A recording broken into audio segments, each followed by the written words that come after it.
Lors du dernier épisode... Est-ce que toi, tu fais les choses parfaitement? Sinon, tu préfères éviter de les faire? J'ai répondu vrai. L'autre jour, je lisais ma Bible, OK? Puis je suis tombée sur un passage que ça m'a vraiment fait penser au perfectionnisme. Je le partage avec vous.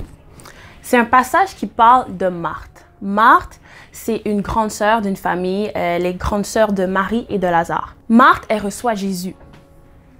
Il y a Marie, sa petite sœur, qu'elle est en train de chiller avec Jésus, comme elle là, est en train de savourer la présence de Dieu chez elle. Puis là, Marthe est en train de faire le ménage, elle a plein de choses à faire là. Elle fait le ménage, elle fait la cuisine parce qu'il y a quand même des invités chez elle. Marthe, elle regarde Marie, puis elle est comme, mais qu'est-ce qu'elle fait? Pourquoi elle n'est pas en train de faire la même chose que moi? Là, elle demande à Jésus, qu'est-ce qui fait en sorte? Est-ce que ça te dérange pas en fait que Marie, elle n'est pas en train de m'aider? Puis qu'est-ce que Jésus lui répond à sa surprise? C'est que Marie, elle a choisi la bonne part et cette part ne lui sera point enlevée. Puis là, ça m'a fait penser. D'une certaine manière, Marthe, elle était tellement axée sur les tâches, elle était tellement axée sur faire le ménage, assurer que la nourriture soit faite, qu'elle a oublié c'était quoi qui était important. C'était la présence de Dieu qui était chez elle. Cette présence-là que sa petite sœur était en train de savourer, Marthe était tellement focusée sur « Oh, mais il y a des attentes, des personnes s'attendent des choses de moi, moi qui est une femme, moi qui reçois, je suis censée combler qu'est-ce que les gens attendent de moi. » Puis quand on y pense, là, des Marthes, là, nous aussi, on est comme ça. Fait que c'est pour ça que je ne peux même pas juger Marthe, parce que des fois, je focus sur des trucs qui c'est vraiment un détail, alors que je devrais focuser sur les choses importantes, sur des projets importants, sur où est-ce que Dieu veut m'emmener, sur ces choses-là. Mais des fois, on agit comme Marthe. On est perfectionniste, mais sur des détails qui, en soi, ne sont pas importants.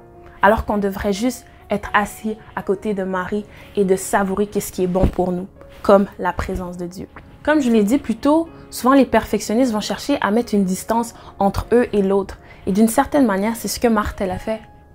Parce que en se mettant toutes ces tâches-là, en priorisant sur les trucs qui n'étaient pas importants, elle passait pas du temps dans la présence de Dieu.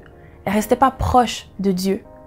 Parce que peut-être que, comme une perfectionniste, elle avait peur d'être jugée, peut-être. Peut-être qu'elle se disait, oh, peut-être que Chris, il va voir quelque chose de moi que je veux pas qu'il voit. Peut-être que je suis pas assez bien pour comme me mettre dans la même pièce que lui. Donc, elle s'investissait sur des trucs qui n'étaient pas importants. Puis souvent, on fait ça.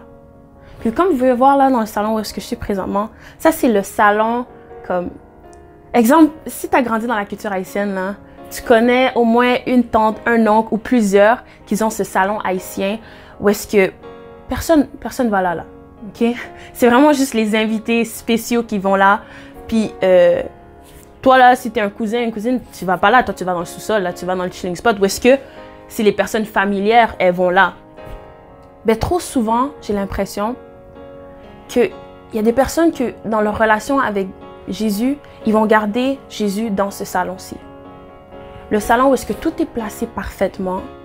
Le salon qu'on accueille des étrangers. Parce qu'ils ne veulent pas se montrer dans leur vraie nature devant Dieu. Parce qu'ils ont peur d'une certaine manière. Donc ils se disent, oh, je vais mettre de l'avant comme mes plus belles choses. Parce que si Dieu vient dans ma chambre, il va peut-être voir le désordre. Si Dieu vient, il descend dans le salon, il va voir comme, yo, il y a des chicanes qui se passent à la maison. Si Dieu s'approche de moi dans toutes ces pièces-là un peu plus sombres de la maison, Dieu va voir des trucs que je ne suis pas prête à montrer.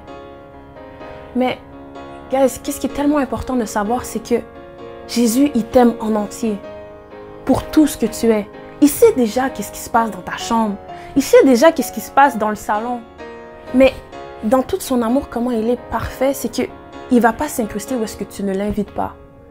Mais il attend de sortir de ce salon parce que dans ce salon-là, tu ne peux pas faire grand-chose. Dans ce salon-là, il n'y a pas d'authenticité. Dans ce salon-là, tu n'es pas vrai. Tu t'endimanches, tu put up a front. Désolé mon anglicisme, mais tu es dans un front alors que Jésus, il te veut toi dans tout ce que tu es. En toute sincérité. Vraiment, il y a des personnes là que Jésus, il n'est même pas invité. Jésus, il est dehors de la maison.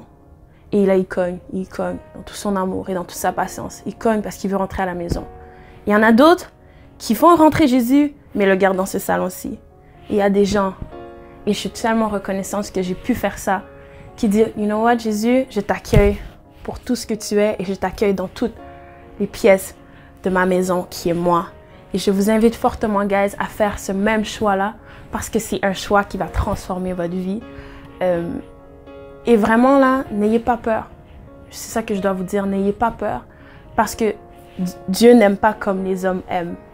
Dieu, il aime d'un amour qui est inconditionnel. Et juste venez à lui, expérimentez-le. Je parle par expérience, je ne parle pas par tradition, mais je parle vraiment par expérience et je souhaite que vous faites cette même expérience de Dieu comme je l'ai fait. Brisons le perfectionnisme et nous approchons-nous en sincérité. Soyez bénis, guys. Je vous aime. The Reconciliation Project, c'est aussi une question d'unité. Joins-toi à la communauté afin de grandir dans l'amour. Tu as aimé cette vidéo? Ne manque pas les prochaines capsules en t'inscrivant sur la page Facebook et YouTube The Reconciliation Project.